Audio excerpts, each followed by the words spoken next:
Argentina, Brazil এমন একটা দেশ যেই দেশে আমার মাওলার দেওয়া আজান মাইকে দেওয়া নিষেধ।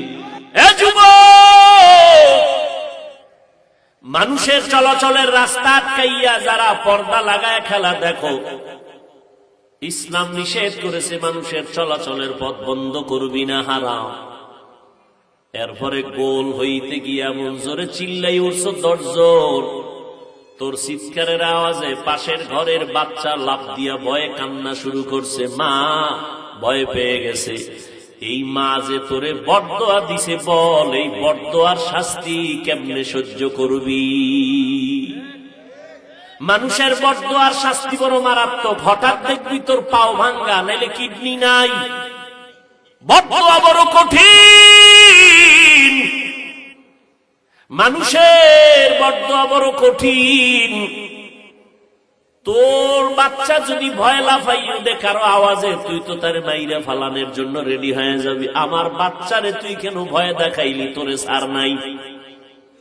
আজকে এমন জোরে ভোর রাত্রে চিৎকার দিছো, মনে হয় এলাকায় ডাকাত চড়াইছে। মহিলারা ভয় পেয়ে গেল।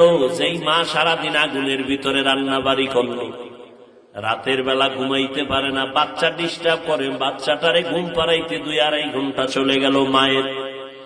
সর্বশেষ আম্মা জান একটু আরামে ঘুমাবে, দিলি না তুই, ঘুমাইয়া চিৎকার দিয়া ঘুমটা ভেঙ্গে দিলি। মানুষের বরদোয়া নিস না, কপাল পুড়ে যাবে, কপাল পুড়ে যাবে। আর এই পোড়া কপালের শাস্তি মরার আগে হবে, মরার পরে না, আগেই হবে, লিখে রাখ। মানুষের কষ্ট দিয়া বরদোয়া নিবি না, সাবধান।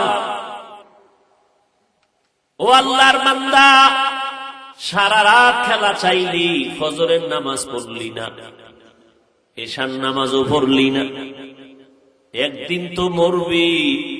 এই কথা তো যদি হিন্দুরে বুঝাইতাম, ওরা বুঝতে একটু চিন্তা করত। তুমি তো মুসলমান, তুমি কেন চিন্তা করো?